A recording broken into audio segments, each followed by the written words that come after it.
Welcome to the deep dive. Today we're heading west, plunging right into the California gold rush. That whole period that just exploded, really, around 1848, and well, reshaped things until about 1855. Absolutely. It's way more than just stories and legends. It was this huge seismic event, redrew the map, literally Right. and economically too. And it all started pretty small, didn't it? It did. January 24th, 1848. You have James W. Marshall. He's building a sawmill for John Sutter, and bam, see something shiny in the water at Sutter's mill. Gold. Just like that. And that one little flash, it just set off this incredible chain reaction. Within just a few years, California gets flooded. We're talking maybe 300,000 people, not just from the U.S., but I mean, everywhere. Yeah, it's amazing. For this deep dive, we've really dug into a lot of different sources, articles, historical accounts, trying to get the real story. Our mission basically is to get past the usual stuff and find the most important, maybe even some surprising things about this whole transformative time. So, okay, let's get into it. Where does the story really pick up after Marshall finds that gold? Well, what's really interesting is that they tried to keep it quiet at first. Marshall and Sutter, they were actually pretty worried about the whole thing. Sutter especially, right? He had this vision for a huge farming empire. Right. And he thought a gold rush would just completely derail it. That's so ironic, isn't it? The very thing California becomes famous for, he sees as like a major problem for his plans. But keeping gold a secret, that's got to be tough. Yeah, nearly impossible. And the news did leak out, almost kind of accidentally. Mm-hmm. Sutter sent this guy, Charles Bennett, off to Monterey. Supposed to get mineral rights, keep the gold part hush-hush. Okay. But Bennett stops in Benicia, hears people talking about finding coal, and he just blurts out, no, it's gold they found at Sutter's mill, not coal. Huh.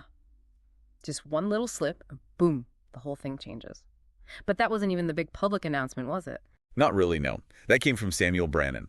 He was a San Francisco newspaper guy. Yeah. And much less subtle about it. The story goes he basically ran through the streets, waving a bottle of gold dust, yelling, "Gold, gold, gold from the American River." Now, that's how you break news. Must have caused absolute chaos locally. For sure. And it didn't take long to spread further. Yeah. By August 1848, the New York Herald, big paper back east, they had the story. And then the really big one, December 48, President Polk himself. He confirms the discovery in an address to Congress. The president confirming it. Okay, that makes it undeniably real for everyone, doesn't it? Exactly. That presidential stamp just amplified everything, fueled this massive interest, and then the rush was truly on. And that wave of people, the ones flooding in during 1849, that's where we get the name right. The 49ers. Yep, iconic term. The 49ers. It just immediately brings up that picture, doesn't it? Prospectors, wagons heading west. So who are these people, really? Who just dropped everything? It wasn't only Americans, right? No, not at all. Actually, the very first wave, late 1848, a lot of them came from places nearby. Oregon, the Sandwich Islands, Hawaii, we call it now, and parts of Latin America, too. Which makes sense. But what's really striking is how fast it went global. I mean, the news just flew. California became this, international magnet. People pouring in from Latin America, Europe, Australia, even China. It really shows that universal appeal, doesn't it? The dream of striking it rich quick. Totally. And the numbers, the sheer scale of it. By 1855, so just 7 years after the first discovery, you've got something like 300,000 people who've arrived. That's just a massive demographic shift in almost no time. Mind-boggling. And getting there, that was half the battle, wasn't it? It wasn't an easy trip. Not even close. There were basically two main ways. You could go by sea, which was this incredibly long, tough voyage, either all the way around Cape Horn, tip of South America's super dangerous waters, or the slightly shorter way, across Panama or Nicaragua. Shorter, but still rough, I imagine. Oh, yeah. You still had to cross the Isthmus overland, through jungle, then catch another ship up the Pacific side. Neither was a picnic. And the other option, overland. The overland route, yeah. Mostly the California Trail. And that had its own massive list of dangers. I mean, forget shipwrecks. You had disease, starvation, brutal weather, just the sheer difficulty of crossing mountains and deserts. Disease sounds like a huge factor, especially with all those people crammed together, whether on ships or trails. Probably not the most sanitary conditions. Definitely not. Disease was rampant. And even for the sea route, you had to be prepared. People were told to bring these really specific personal kits, supplies, tools, plus enough food to last months, potentially. Wow, packing for maybe 6 months at sea? Can you imagine? What was it like on those ships, socially? Just everyone hoping together. Well, it's interesting. Even on the steamships, which were the faster, maybe slightly more comfortable option, there was still a pretty clear class divide. You paid more, you got a better cabin, maybe a slightly faster road connection. And gambling apparently was absolutely everywhere. Huh. So even on the way to maybe strike it rich, the money differences were already obvious. Yeah, kind of starkly, it seems. Okay, so you have this tidal wave of people from all over pouring into California. What did that do to the place itself? It couldn't stay this quiet, sleepy territory. No way. It just triggered this incredible, almost violent explosion of growth. Take San Francisco. In 1846, it's tiny, maybe 200 residents. Right? By 1852, just 6 years on, it's a full-blown boomtown, maybe 36,000 people living there. That kind of growth is almost hard to comprehend. It sounds like pure chaos, just instant city. It kind of was. Early San Francisco, from the descriptions, it was just this jumble. Tents everywhere, flimsy wooden shacks, and get this, ships that sailors had just abandoned in the harbor to run off to the gold fields. They drag them ashore and turn them into buildings, warehouses, hotels, whatever. Using abandoned ships as buildings, that perfectly captures the sort of makeshift urgent feel of it all, doesn't it? And the lack of any real infrastructure at first. Totally. I mean, basic things like churches. They were rare initially. You had early preachers like William Taylor literally standing on a barrel outdoors to give sermons. Took him a while, collecting donations from miners who'd struck it lucky just to build the first proper church. So amidst all the gold fever, people were still trying to build, normal community stuff. Exactly. And it wasn't just the towns popping up, farming, ranching, that all had to expand like crazy just to feed everyone. They needed roads, schools started appearing, other towns sprang up all over the gold regions. It's like they were building a whole society from scratch, almost overnight, all because of gold. And the politics, too. In 1849, they hammered out a state constitution. People voted overwhelmingly for it. And then, incredibly fast, September 1850, California becomes a state, the 31st state. Part of that big compromise of 1850. That is lightning speed for statehood. The gold rush just completely changed the political map, didn't it? Okay, let's shift to the actual gold itself. How did people find it? How did they get it out, especially in those early days before big machinery? It sounds kind of lawless. It was, pretty much. No real government oversight at first. So this system just kind of emerged staking claims. Basically, you've found a spot you liked, you marked it out somehow, put it the notice maybe, and that was your patch to work. First come, first served. Hope everyone respects your markers. More or less, yeah. And the early methods were super basic, very labor-intensive. Panning was the simplest, just swirling gravel and water in a pan, hoping for flakes. Then came slightly bigger tools, cradles, rockers, long toms, basically wooden sluices to wash more gravel faster. I've seen pictures. Looks like backbreaking work. Absolutely. And some were even more ambitious. There was this technique called coyoteing, digging these narrow shafts like a coyote hole, following a vein underground. Super dangerous. And some groups, amazingly, would team up to divert whole sections of rivers to get at the gold in the exposed riverbed. Diverting a river, the manpower and effort involved. Just, wow, were they actually finding much gold this way with these early methods? A surprising amount, actually. Estimates say in just the first 5 years, maybe 12 million ounces of gold came out. That's a lot of gold. 12 million ounces. No wonder people kept coming. But I know things change, right? Those individual methods couldn't last forever. Industry moved in. Exactly. By the early 1850s, you start seeing hydraulic mining take over. This was way more industrial. They used these incredibly high-pressure water cannons to just blast away entire hillsides of gravel. Super efficient for getting gold. But I sense a but coming. Oh, yeah. Huge but. The environmental cost was catastrophic. You're washing millions of tons of gravel, silt, mud, even heavy metals like mercury used in processing straight into the rivers, choked them up, caused flooding downstream, poisoned the water. Just devastating. Yeah, I can picture the landscape just being torn apart. It really was. Eventually, there were lawsuits, big court cases, and hydraulic mining got severely restricted in the 1880s because of the damage. So that relentless gold extraction had a massive ecological price tag. What came after hydraulics then? Well, dredging became big later, around the 1890s, using machines to scoop up river bottoms. And also hard rock mining really took off. That meant digging deep tunnels, shafts, following quartz veins with gold trapped inside. Then you had to haul the rock out, crush it into powder. And then get the gold out of the crushed rock. Right. Usually using mercury. They'd mix the crushed ore with mercury. The gold would bind to it, amalgamation it's called. Then you heat the mercury off carefully, hopefully leaving the gold. Mercury again. Sounds like another environmental issue waiting to happen. It was. A lot of mercury got lost in that process, polluted soils and water pretty badly. But hard rock mining, that became the main source of gold for a long time, actually produced more gold eventually than the hydraulic methods, the total, since 1848. Maybe somewhere around 118 million troy ounces. 118 million. It's just staggering. Okay, we've talked growth, technology, riches. But there's always a dark side, isn't there? What was the human cost, beyond just the tough conditions for the miners themselves? Oh, absolutely. And it was incredibly severe, the impact on the native Californians. Yeah. It was catastrophic. Their lands were just overrun. They faced violence, disease they had no immunity to, starvation as their food sources were destroyed. Right. It's now widely recognized as the California genocide. Genocide. It's a heavy word, but sounds like the accurate one here. What did that violence look like? It was brutal. Many of the 49ers, frankly, saw the native people as just obstacles. Yeah.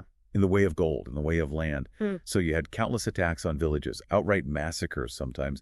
And yes, there were retaliations by native groups too, which just fueled more violence from the settlers. Just horrific, the scale of it. Yeah, some historians like Benjamin Madley have done extensive research. They estimate somewhere between, say, 9,400 and maybe 16,000 California Indians were killed by non-Indians between 1846 and 1873, mostly in like over 370 documented massacres. The population just plummeted. And wasn't the state government itself involved in this? Not just rogue miners? Tragically, yes. The California state government actually paid for militias, paramilitary groups, whose whole purpose was to hunt down and kill Native Americans. They allocated serious money to this. The first governor, Peter Burnett, he was chillingly open about it. Basically said a war of extermination was inevitable until the native tribes became extinct. That's just unbelievably grim from the government. And the laws backed it up. There was this Act for the Government and Protection of Indians in 1850. Sounds protective, right? But it basically created a system of forced labor, like indentured servitude, stopped native people from testifying against whites in court, even allowed their children to be forcibly taken and adopted out. It was designed to break them. A system designed for oppression. Were other groups targeted too in all this chaos and competition? Yes, absolutely. Foreign miners faced a lot of hostility, especially miners from Latin America and Chinese miners. The state legislature slapped this heavy tax on foreign miners, $20 a month in 1851. $20 a month back then. That's a fortune. Exactly. It works out to something like, what, $760 a month in today's money? It was designed to drive them out.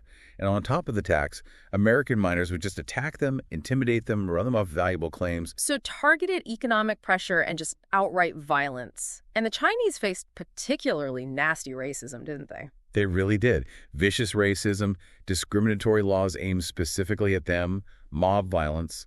This period really set the stage for awful stuff later, like the Chinese Exclusion Act.